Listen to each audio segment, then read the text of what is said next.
5 আগস্টের পরে 3 মাস কাউয়া কাদের এই বাংলার জমিনেই ছিল।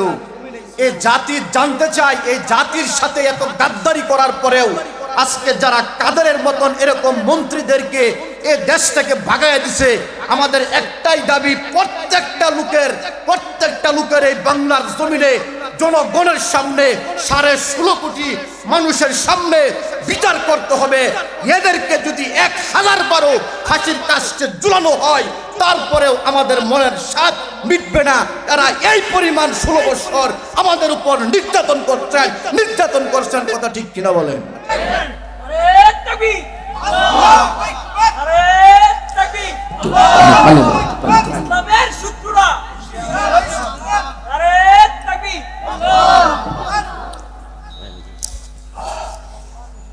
এবং স্মরণ করতেছি ওই সমস্ত ছাত্র ভাইদেরকে যারা জুলাই আগস্টে নতুন করে এই বাংলার জমিনে 5 আগস্টে স্বাধীনতার সূর্য, যাদের রক্তের বিনিময়ে এই বাংলার জমিনে নতুন করে বাংলাদেশ আবার স্বাধীন হয়েছে, যে সমস্ত ছাত্র ভাইদের রক্তের বিনিময়ে ওই সমস্ত ছাত্র ভাইদেরকেও স্মরণ করতেছি। আল ইয়াউমা আকমালতু লাকুম দীনাকুম ওয়া আতমামতু আলাইকুম ওয়া নি'মাতি ওয়া রাদিতু লাকুমুল ইসলাম দীনান। ইসলাম হলো মহান রব্বুল আলামিনের পক্ষ থেকে এমন একটা মনোনীত ধর্ম, এমন একটা বাছাই করা ধর্ম। মনে করেন একজন আসামি ধরতে গেলে যেরকম ভাবে আমাদের প্রশাসন, বিশেষ করে র্যাব বাহিনী যেরকম ভাবে চিরন অভিযান চালায়, ঠিক তদ্রূপ আমাদের এই ইসলামটা মহান রব্বুল আলামিন স্বয়ং সম্পূর্ণ করে দিয়েছেন। ইসলামকে পরিপূর্ণ করে দিয়েছেন একমাত্র আমাদের জন্যই। কথা ঠিক আছে কিনা বলেন? এবং মহান রব্বুল আলামিন রাসূল সাল্লাল্লাহু আলাইহি ওয়াসাল্লামকে যখন মক্কাতে মহান রব্বুল আলামিন জন্মগ্রহণ করাইলেন, আপনারা সবাই জানেন 40 বছরের আগে কোন নবী রাসূলকে মহান রব্বুল আলামিন নবী হিসেবে তাকে দলিল, তাকে নবুয়ত দেওয়া হয় নাই। 40 বছরের পরে সবাইকে আপনার কি করছেন? নবী হিসেবে আখ্যায়িত করছেন। যাদেরকে নবী হিসেবে নবুয়ত দিয়েছেন সবাইকে 40 বছরের পরে। রাসূল সাল্লাল্লাহু আলাইহি ওয়াসাল্লাম যখন মক্কাতে 40 বছর অতিবাহিত করলেন নবুয়ত প্রাপ্তির আগে, এবং নবুয়ত প্রাপ্তির পর 13 বছর মাক্কি জীবন আর 10 বছর হইল মাদানী জীবন। এই হলো রাসূলের 63 বছর। একটা কথা ভালো করে বুঝছেন, রাসূল যখন মক্কাতে রইলেন, নবুয়ত পাইলেন, এবং 13 বছর নবুয়ত পাওয়ার আগেও রাসূল কিন্তু কাফেরদের অত্যাচার, টর্চার এরকম ভাবে সহ করছেন, এবং নবুয়ত প্রাপ্তির পরে 13 বছর কি করছেন এরকম ভাবে আরো সহ করছেন। কিন্তু মহান রব্বুল আলামিন এই 13 বছরে রাসূলের নবুয়ত প্রাপ্তির 13 বছরে রাসূলকে কখনো বলে নাই জিহাদ করার জন্য, জিহাদ ফি সাবিলিল্লাহ। কারণ হলো একটাই, তখন রাসূল কিন্তু আপনার রাষ্ট্রপ্রধান হয় নাই। তখন আল্লাহ মহান রব্বুল আলামিন রাসূলকে বলছেন, হে আল্লাহর রাসূল, আপনি সহ করেন, পিঠের মধ্যে সালা বাঁধেন, সহ করতে থাকেন, ধৈর্য ধরেন, মায়ের খান, কাফেরদের কথা শুনতে থাকেন। এমন একটা সময় সামনে আসবে যখন আপনার কি হবে? দেওয়া শুরু হবে। রাসূল সাল্লাল্লাহু আলাইহি ওয়াসাল্লাম 13 বছর মাক্কি জীবন এত অত্যাচার সহ করলেন। যখন হিজরত করার জন্য মহান রব্বুল আলামিন জিব্রাইলের মাধ্যমে আল্লাহর রাসূলের কাছে পয়গাম প্রেরণ করলেন যে, হে আল্লাহর রাসূল, এখন তো আর সহ করা যাচ্ছে না। মহান রব্বুল আলামিন মক্কা থেকে আপনাকে মদিনা যাওয়ার জন্য হিজরত করার জন্য বলছেন। রাসূল যখন মক্কা থেকে মদিনায় হিজরত করে গেলেন, তখন কিন্তু রাসূল সাল্লাল্লাহু আলাইহি ওয়াসাল্লাম মদিনায় যাইয়া যে 10 বছর অতিবাহিত করলেন, এই 10 বছরের মধ্যে রাসূল আপনার মদিনার দায়িত্ব পাইলেন, খেলাফতের দায়িত্ব পাইলেন। যখন রাসূল খেলাফতের দায়িত্ব পাইলেন, একটা কথা ভালো করে বুঝবেন, যখন আপনি কোনো দায়িত্বের মধ্যে থাকবেন তখন আপনার কাজ একটা, আর দায়িত্বে যখন আপনি না থাকবেন তখন আপনার কাজ কিন্তু আরেকটা। যখন আপনি চেয়ারে থাকবেন, কোনো বড় চেয়ারে থাকবেন, তখন আপনার দায়িত্ব অনেক বড়। যখন আপনি চেয়ারে থাকবেন না তখন কিন্তু আপনার দায়িত্ব বড় না। যখন রাসূল আপনার এই মাদানী জীবনে 10 বছর চলাকালীন আপনার রাসূল মদিনার খেলাফতের দায়িত্ব পাইলেন, তখনই কিন্তু আপনার জিহাদ করার জন্য, জিহাদ ফি সাবিলিল্লাহ, মহান রব্বুল আলামিন জিহাদকে ফরজ করলেন। কারণ হলো একটাই, যখন রাসূল মক্কিতে ছিলেন, মক্কি জীবনে ছিলেন, মক্কায় ছিলেন, তখন রাসূলের সৈন্য ছিল না, এরকম ভাবে অস্ত্র ছিল না, শুধু মার খাইছেন আর সহ করছেন, পিঠের মধ্যে সালা বেঁধে এরকম ভাবে কাফেরদের অত্যাচার টর্চার সহ করছেন।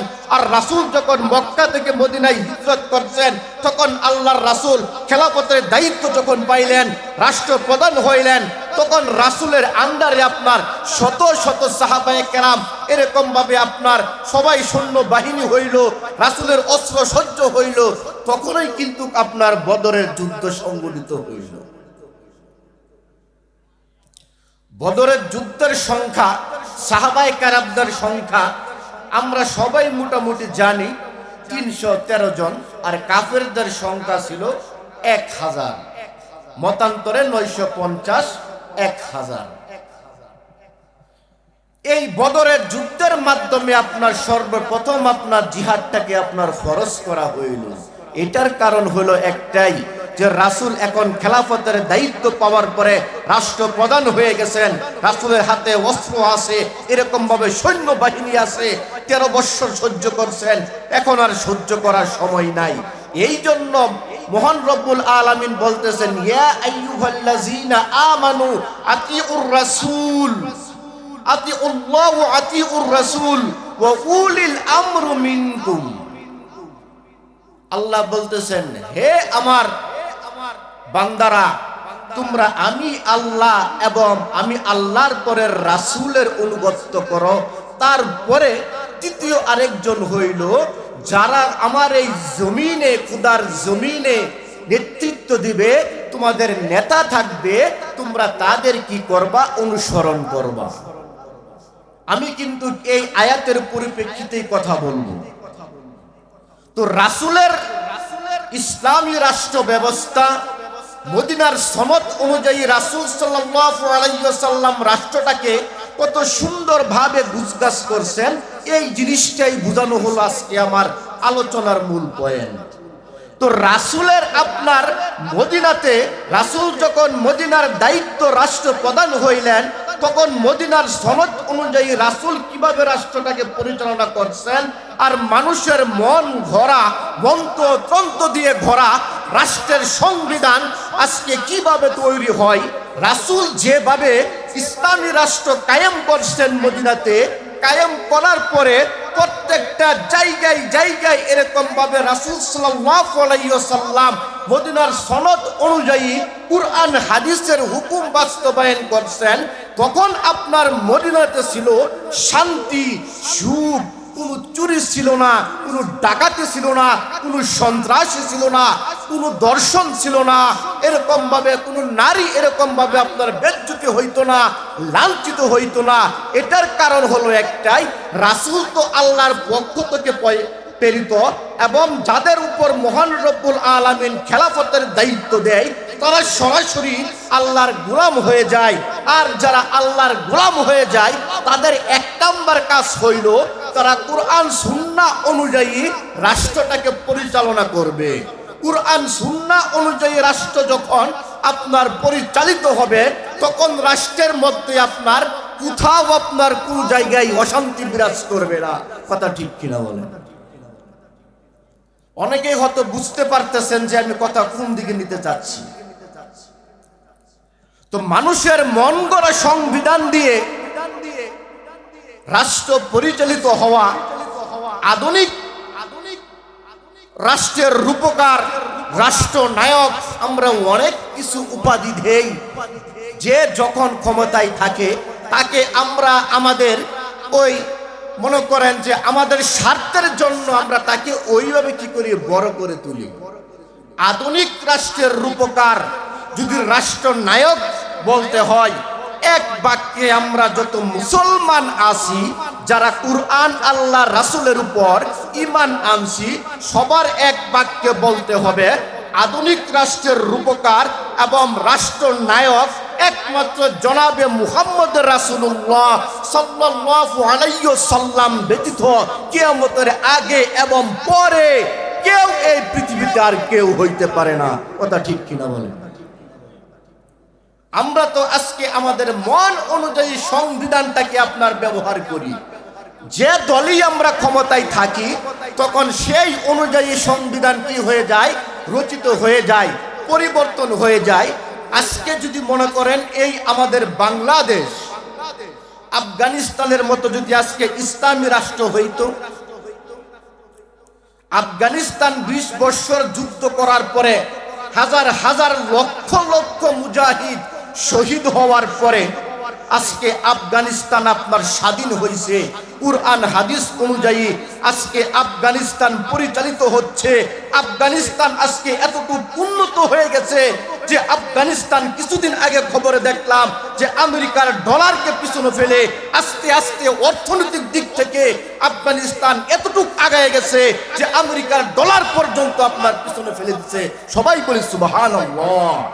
এটার কারণ হলো একটাই, যারা কুরআন সুন্নাহটাকে তার জীবনের মধ্যে ফিট করবে, ব্যক্তি জীবনে ফিট করবে, রাষ্ট্রীয় জীবনে ফিট করবে, সামাজিক জীবনে ফিট করবে, সংবিধানে ফিট করবে, তার জন্য খুদার জমিন তাদের জন্য সহজ হয়ে যায়। তাদের জন্য ওই জমিনে আল্লাহ গায়বী ভাবে মদদ দিয়ে ওই জমিনের মধ্যে এরকম ভাবে কৃত্রিম ভাবে ফসলাদি ফলায় দেয় যা দিয়ে ওই দেশের খাবার অভাব অনটন সব কিছুই পূর্ণ হয়ে যায়, যেটা আফগানিস্তান বর্তমানে হচ্ছে। আর আজকে আমাদের বাংলাদেশের কি অবস্থা? এখন আপনাদের কাছে আমার প্রশ্ন হইল, মুসলমান জাতি হিসেবে, শেষ নবীর উম্মত হিসেবে আমাদের আকাঙ্ক্ষা, ইচ্ছা, দিলের তাওয়ান্না কোনটা? আমরা ইসলামী রাষ্ট্র চাই কিংবা আমরা অনইসলামিক রাষ্ট্র চাই? আমাদের মনে ইসলামিক রাষ্ট্র হোক বাংলাদেশ, এরকম কোনো আকাঙ্ক্ষা আছে কি যে ইসলামী রাষ্ট্র হোক? ইসলামী রাষ্ট্রের পক্ষে কে কে আছেন? হাতাঙ্গা। মহান রব্বুল আলামিন আমাদের সবাইকে কবুল করুক, সবাই বলি আমিন। ইসলামী রাষ্ট্র যদি আজকে হয়ে যায় বাংলাদেশ, ইসলামী রাষ্ট্র কায়েম হইলে ইসলামী রাষ্ট্রের যে প্রধান থাকে সেই প্রধানের উপরে সেই দেশের জনগণের 6টা হক আছে। জানি না 6টা হক বলার মতো সময় আমার হাতে আছে কিনা। আজকে বাংলাদেশ যদি ইসলামী রাষ্ট্র কায়েম হয়ে যায় তো আমাদের দেশের নিয়ম হইল যে মন্ত্রতন্ত্র দিয়ে গড়া যে সংবিধান, যে সরকার পরিবর্তন হয় সাথে সাথে সংবিধান পরিবর্তন হয়ে যায়।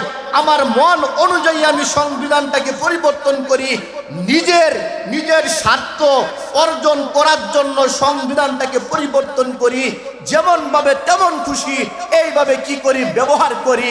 ইসলামী রাষ্ট্র যদি আজকে বাংলাদেশ হয়ে যাইতো তাহলে বাংলাদেশের জনগণরা আপনার না খাইয়া কেউ মরতো না। কথা ঠিক আছে কিনা বলেন?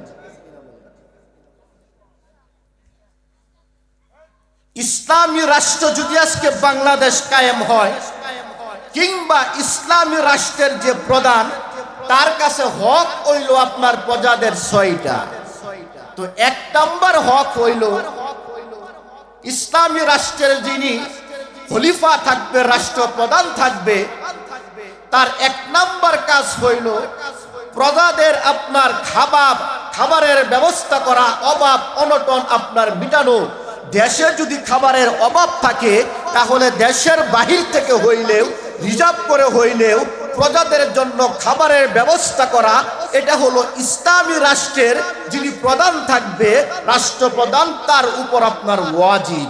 আর আমাদের দেশের নিয়ম হইল, যে রাষ্ট্রপ্রধান থাকবে সে বাঁচবে ঘি খায়া, আর যারা রাষ্ট্রের প্রজা থাকবে তারা আপনার মরবে না খায়া। কথা ঠিক আছে কিনা বলেন?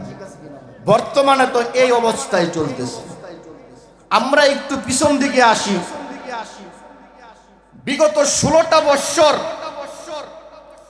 এই বাংলাদেশে যে পরিমাণ অত্যাচার, জুলুম, নির্যাতন হয়েছে, আমরা ছোট থেকে বড়, বৃদ্ধ থেকে বয়স্ক, যুবক থেকে নিয়ে সবাই আমাদের নলেজে রয়েছে। বিগত 16 বৎসর যিনি শাসন করে গেছেন, যিনি এই বাংলাদেশটাকে দেউলিয়া করে এরকম ভাবে 80,000 কোটি টাকা এই বাংলার জমিন থেকে বিদেশে পাচার করে বাংলাদেশটাকে দেউলিয়া করে আজকে ভারতে বসে এই বাংলাদেশটাকে ভারতের গোলামি করার জন্য এখনো যিনি নীল নকশা আঁকতেছেন, আজকে তার যদি লজ্জা থাকতো, চুল পরিমাণও যদি লজ্জা থাকতো, যে নিজের জীবন নিয়ে দেশ থেকে পলায়ন করে দেশের বাহিরে বসে এখন পর্যন্ত দেশের জন্য ষড়যন্ত্র করতেছো, এত বড় সাহস তুমি কোথা থেকে? কথা ঠিক কিনা বলে? কিছুদিন আগে পত্রিকায় আপনার আসছে 80,000 কোটি টাকা আপনার আওয়ামী লীগ সরকার, যিনি প্রধান ছিল হাসিনা, তার ফ্যামিলি, তার পরিবার এই দেশ থেকে আপনার পাচার করছে। আজকে যদি ইসলামী রাষ্ট্র থাকতো, সূরা মায়েদাতে স্পষ্ট ভাষায় ওয়াসারিকু ওয়াসারিকাতু ফাকতাউ আইদিয়াহুম, স্পষ্ট ভাষায় আল্লাহ বলতেছেন, কুরআন হইল এমন একটা সংবিধান, যে সংবিধানের মধ্যে মানুষের জীবন চলার, মানুষের জীবন গড়ার, রাষ্ট্র গড়ার, সমাজ গড়ার সব কিছুর বিধান এরকম ভাবে আপনার আরো আছে, বর্ণিত আছে। কিন্তু দুঃখের বিষয়, আমরা কোরআন থেকে দূরে, কোরআন থেকে মাহরুম। কোরআন থেকে মাহরুম থাকার কারণে যেই ক্ষমতায় আসে তাকে নিয়ে আমরা নাচানাচি করি। এই 2 আচল তল আজকে আমরা ছাড়তে পারতেছি না। কথা ঠিক কিনা বলেন? যতক্ষণ পর্যন্ত এই বাংলাদেশের মুসলমান বাংলা জাতিরা, এই 16.5 কোটি জনগণ যতক্ষণ পর্যন্ত এই 2 আচল তল থেকে মুক্ত না হবে, ততক্ষণ পর্যন্ত এই বাঙালি জাতির ভাগ্য কখনোই পরিবর্তন হবে না। কথা ঠিক কিনা বলেন? এখনই সময় আসছে দিন বদলের স্লোগান দেওয়ার। কথা ঠিক কিনা বলেন? সূরা মায়েদাতে মহান রব্বুল আলামিন বলতেছেন, যারা চুরি করে, সে পুরুষ হোক কিংবা নারী হোক, তার 2 হাতের কবজি পর্যন্ত জনসম্মুখে কেটে দেওয়া হোক। এটা হলো আল্লাহর পক্ষ থেকে বিধান, কিসাস। এটা হলো আল্লাহর পক্ষ থেকে বিধান, কিসাস। এটা হলো আল্লাহর পক্ষ থেকে হদ, আল্লাহর বিধান। এইভাবে যদি আজকে বাংলার জমিনে বিচার হইতো, সাধারণ উদাহরণ স্বরূপ মনে করেন, আপনাদের এই জাওয়ানি মসজিদ থেকে যদি কেউ জুতা চুরি করে, এই জুতা চুরে আমরা দৈরিয়া যে পরিমাণ গণ দুলাই দিই, যে আজকে যারা এই আওয়ামী লীগ সরকারের আমলে 1,000 কোটি টাকা লুণ্ঠন করে দেশের বাহিরে পাড়ি জমাইলো, এদেরকে দৈরিয়া গুলিস্তানের মোড়ে যদি এরকম ভাবে জুতা পিটা করা হইতো, তাহলে কি মনে করেন দেশ থেকে দুর্নীতি বন্ধ হইতো না? চিল্লায়া বলেন, দুর্নীতি বন্ধ হইতো না? বুঝতে চেষ্টা করেন। তো আমি 1 নাম্বার বলতেছিলাম যে ইসলামী রাষ্ট্রের যিনি প্রধান থাকে, তার উপর সেই রাষ্ট্রের প্রজাদের হক হইল যে রাষ্ট্র প্রধানের সর্বপ্রথম কাজ হইল প্রজাদের আপনার খাবারের ব্যবস্থা করা। আমরা জানি ইসলামের ইতিহাসে দ্বিতীয় খলিফা খলিফাতুল মুসলিমিন বলা হয় হযরত উমর রাদিয়াল্লাহু তাআলা আনহুকে। উনি এত বড় একটা রাষ্ট্রের খলিফা ছিলেন, অর্ধ পৃথিবী মনে করেন উনি একলাই কি করত, শাসন করত। উনার আমলের একটা ছোট্ট ঘটনা বলতেছি, এটা আপনাদেরকে বোঝানোর জন্য।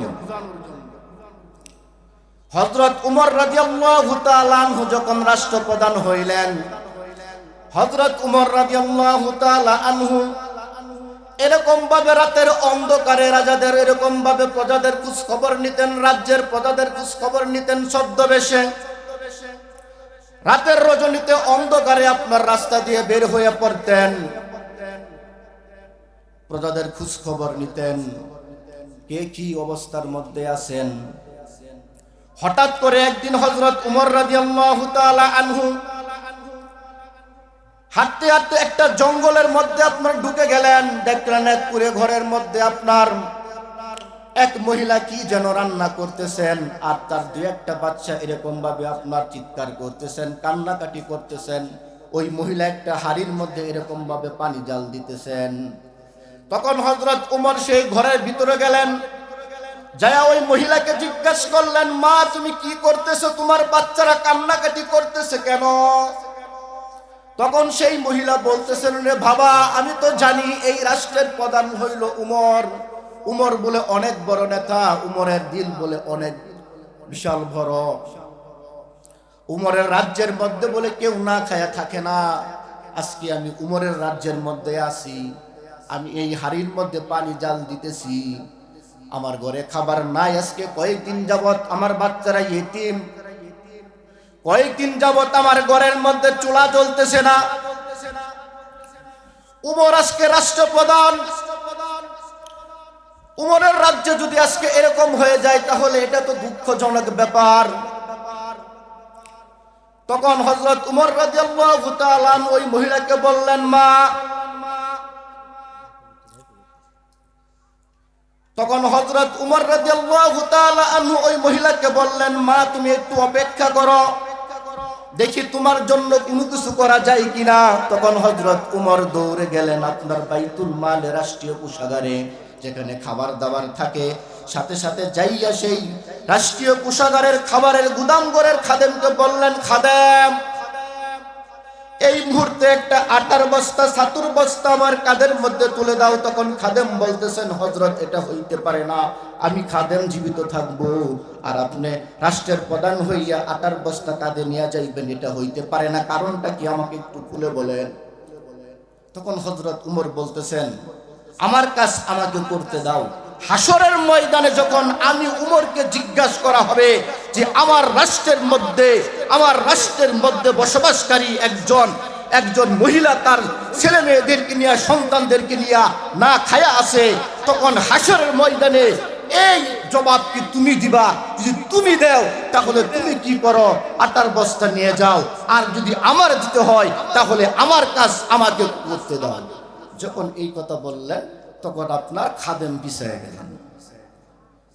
দেখেন, এত বড় রাষ্ট্রের প্রধান হযরত উমর থাকা সত্ত্বেও আটার বস্তা কাঁধের মধ্যে নিয়ে গোলামের মতো করে আপনার সেই মহিলার চাপড়ি করে গেলেন, আর তার পিছনে হাঁটতেছেন খাদেম। আজকে আমাদের কি অবস্থা দেখেন, আমরা থাকি না খাইয়া আর রাজারা থাকি আপনার আলিশান অবস্থায়, কথা ঠিক কিনা বলেন?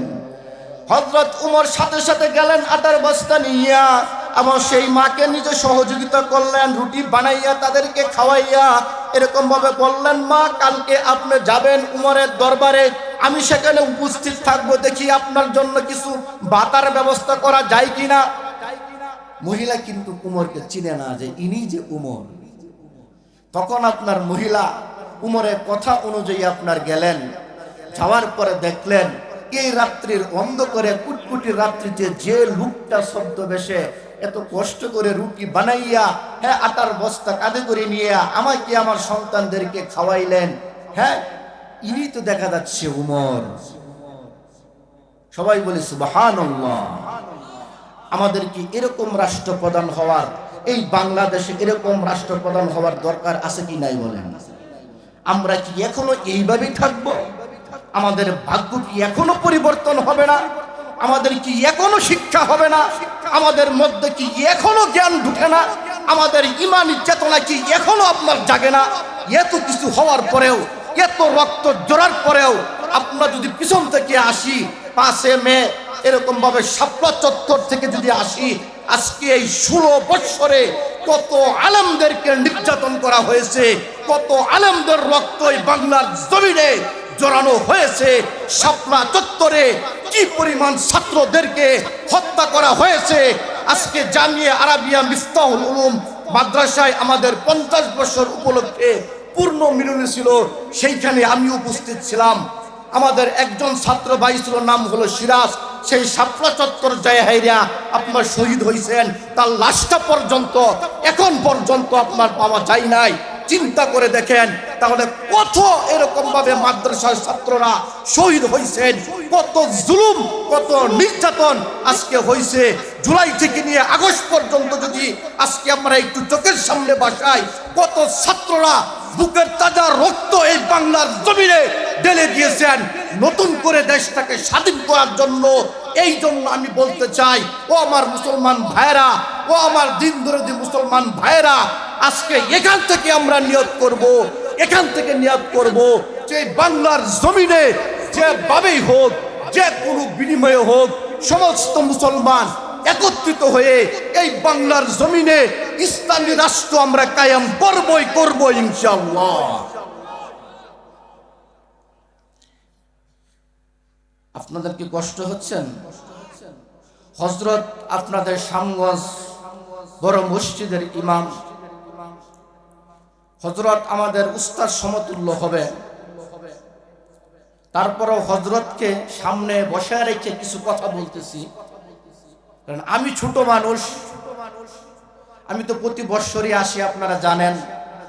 আল্লাহ যেহেতু আমার মতন নাকাস্তা বান্দাকে দাওরায়ে হাদিস ইফতা পর্যন্ত জামিয়া রহমানিয়া, ময়মনসিংহ জামিয়া রহমানিয়া বলতে আমাদের পলাশপুরের মাদ্রাসায় আমরা চিনি।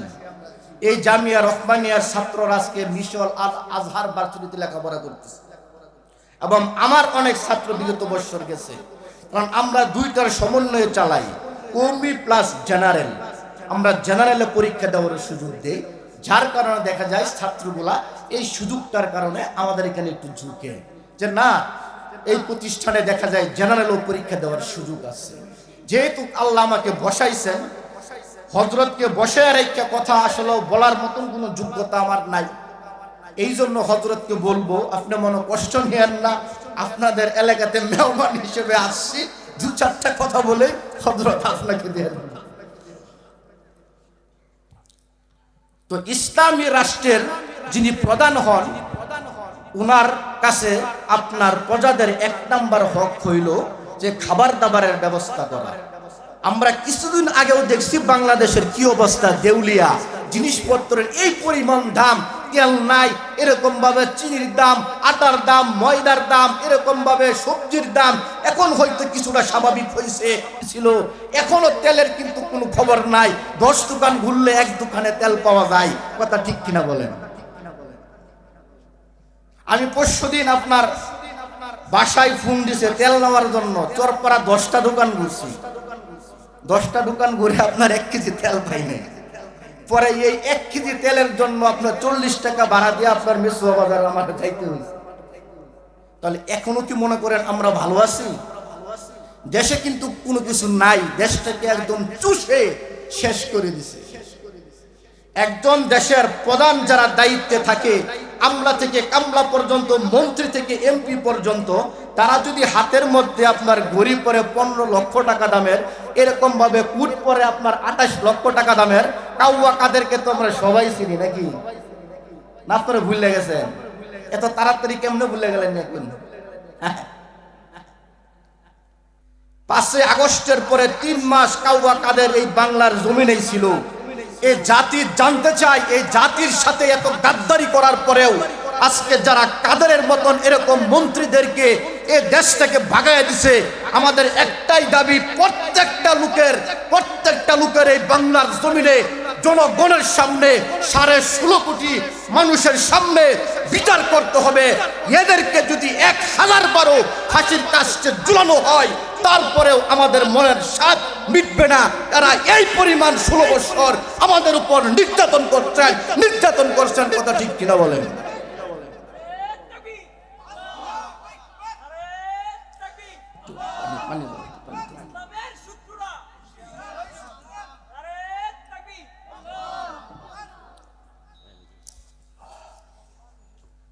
যারা সামনে আসি, এই যে আমরা দাঁড়িয়ে আছি, একটু কষ্ট করে আসি। হযরত বসা আছেন, বড় মাফের আলেম, ওনাদেরকে বসায় রেখে যদি আমরা দাঁড়িয়ে থাকি এটা বেয়াদবি হয়, আলেমদের শানে বেয়াদবি হয়। আমরা অনেক ভাই এখানে কিন্তু সামনে মাদ্রাসার সামনে দাঁড়িয়ে আছি, একটু কষ্ট করে জলদি আসি। তো 1 নাম্বার পয়েন্টের আলোচনা কিন্তু শেষ করলাম। দ্বিতীয় নাম্বার হইল, যারা ইসলামী রাষ্ট্রের খলিফা থাকবে, রাষ্ট্রপ্রধান থাকবে, তাদের দ্বিতীয় নাম্বার কাজ হইল রাষ্ট্রের প্রজাদের পোশাক আশাকের ব্যবস্থা করা। হয়তো দেশে যদি পোশাক আশাক কম থাকে, বিদেশ থেকে আমদানি করো, আমদানি করে দেশের জনগণের যে পরিমাণ পোশাকের প্রয়োজন সেই পরিমাণ পোশাক তোমরা জনগণদেরকে দিতে হবে। এইটারও একটা ছোট্ট ঘটনা আছে, বলবো, শুনবেন? হযরত উমর রাদিয়াল্লাহু তাআলা আনহু খলিফা থাকাকালীন অবস্থায় উনি আপনার খুতবা প্রদান করতেছেন। এমত অবস্থায় খুতবার আগে এক সাহাবী উমরকে প্রশ্ন করলেন, জনাব, আপনার গায়ে তো 2টা চাদর দেখতেছি, আপনি তো রাষ্ট্রীয় কোষাগার থেকে আমাদেরকে জনপ্রতি 1টা করে চাদর উপহার দিবেন, এই হিসাবে তো আপনার গায়ের মধ্যে 1টা চাদর থাকার কথা, চাদর কেন 2টা? তখন উমর ওই সাহাবীকে বললেন, আমাকে এই প্রশ্ন করার জন্য তোমাকে ধন্যবাদ, আমার এই প্রশ্নের উত্তর আমি দিব না, আমার ছেলে আব্দুল্লাহ দিবে। তখন হযরত উমরের ছেলে আব্দুল্লাহ আপনার দাঁড়ায় গেলেন, দাঁড়ায় উত্তর দিলেন যে তোমার প্রশ্নের উত্তর আমি দিচ্ছি। নিয়ম অনুযায়ী রাষ্ট্রের সবাইকে আব্বাজান 1টা করে চাদর উপহার দিবেন, আমার বাবাও 1টা চাদর দিবেন। যেহেতু আমার বাবার সিনাটা অনেক বড়, উনি লম্বা সম্বা মানুষ, যে চাদর উনি 1টা পাইছেন, এই চাদর দিয়া যদি আমার বাবা শরীরের উপর ভাগ ডাকে তাহলে নিচের ভাগ দেখা যাচ্ছে এরকম ভাবে খালি থাকে, এইভাবে খুতবা দেওয়া সম্ভব না। আমার বন্ডের যে চাদরখানা আমার বন্ডে পড়ছিল সেই চাদরটা আমি আমার বাবাকে উপহার দিছি। এই 2টা চাদরের সমন্বয়ে একত্রিত করে শরীরটা দেখে আমার বাপজান আজকে খুতবায় দাঁড়াইছে। সবাই বলেন সুবহানাল্লাহ। আজকে যদি আমাদের এই অবস্থা হইতো, বাংলাদেশ যদি ইসলামী রাষ্ট্র থাকতো, কত রাস্তাঘাটে দেখা যায় স্টেশন দেখবেন, ফুটপাত দেখবেন, এরকম ভাবে বাস টার্মিনাল দেখবেন, লঞ্চ টার্মিনাল দেখবেন, দেখবেন কত মানুষ পোশাক ছাড়া এই শীতের দিন আপনার ঘোরাফেরা করতেছে। আর আমাদের কি পরিমাণ বুক বিলাস, আমরা যারাই ক্ষমতায় থাকি, যার হাতেই আমরা রাষ্ট্রটাকে দেই, যার হাতেই দেই, সে আগে হয় তিল থেকে হয় তাল থেকে হয় তাল গাছ থেকে তাল পাইকিয়া, তালের রস খাইয়া আইস্টাটা আমাদেরকে দিয়া তারপরে আপনার ভারত যে পারি জমায়, কথা ঠিক কিনা বলেন?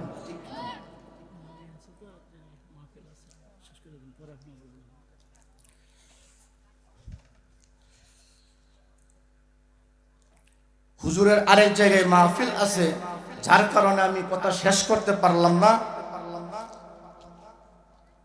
আমার কথায় যদি কোনো ভুল ত্রুটি হয়ে থাকে তাহলে আপনারা অবশ্যই ক্ষমার দৃষ্টিতে দেখবেন। হুজুর গুরুত্বপূর্ণ নসিহত পেশ করবেন, আপনারা ধৈর্য সহকারে শ্রবণ করবেন। আমি শুধু 3টা মিনিট হুজুরের কাছ থেকে চেয়ে নিচ্ছি, আমার মূল পয়েন্টটা একটু ঘুরে আমি একটু শেষ করে দেব। 3 মিনিট হুজুর। এই জন্য মুসলমান হিসেবে কথা রাখছিলাম মদিনার সনদ, রাসূল যেভাবে রাষ্ট্র পরিচালনা করছেন সেইভাবে আমাদের বাংলাদেশটা ইসলামী রাষ্ট্র কায়েম হওয়ার প্রয়োজন আছে কিনা নাই বলেন? রাসূল যেভাবে ন্যায় বিচার করছেন, রাসূল যেইভাবে বিচারের ক্ষেত্রে আপনার কোনো কার্পণ্য করে নাই, ন্যায় ইনসাফ যেভাবে কায়েম করে গেছেন, মদিনার সনদ যেভাবে রাসূল একমাত্র লিখিত আকারে রাষ্ট্রের সংবিধান একমাত্র সর্বপ্রথম আবিষ্কার করছেন আমাদের জনাবে মুহাম্মদ রাসূলুল্লাহ সাল্লাল্লাহু আলাইহি ওয়াসাল্লাম, এইটাই হলো আপনার মদিনার সনদ। এমন ভাবে রাসূল মদিনার সনদটাকে আপনার সাজাইছেন যে রাসূল যখন আপনার রাষ্ট্রপ্রধান, তখন বনু মাখজুম গোত্রের এক মহিলা, এত সুন্দর মহিলা, সেই মহিলা আপনার কুরাইশ বংশের মতন এরকম একটা সম্ভ্রান্ত বংশের আপনার মহিলা, সে আপনার চুরের অপরাধে আপনার ধরা খাইছে। যখন আপনার রাসূলের কাছে খবর গেল যে বনু মাখজুম গোত্রের এক মহিলা, নাম হলো ফাতেমা, সে তো চুরের অপরাধে ধরা খাইছে, পুরা আপনার এলাকা রটনা হয়ে গেল, হাই রে হাই, এত সুন্দর মহিলা, এত নামি দামি বংশের মহিলা, সে ধরা খাইছে। হ্যাঁ, এখন তো রাষ্ট্রপ্রধান হইল রাসূল মুহাম্মদ, জনাবে মুহাম্মদ, উনি তো কুরআনের বাইরে কোনো কিছু করবে না, তাহলে কি করা যায়? আমরা যদি এইভাবে কয়েকজন প্রতিনিধি দলকে যদি রাসূলের কাছে প্রেরণ করি, উনি যদি বংশের দিকে খেয়াল করে, আবার রাসূলের নানির দিক থেকে উনি বংশের লোক হইতো ওই মহিলা, এইভাবে বুঝে শুনে যদি উনাকে আপনি অপরাধ থেকে মাফ করা যায়, তাহলে কাকে পাঠানো যায়? সবাই পরামর্শ করলেন উসামা বিন যায়েদকে পাঠানো হোক।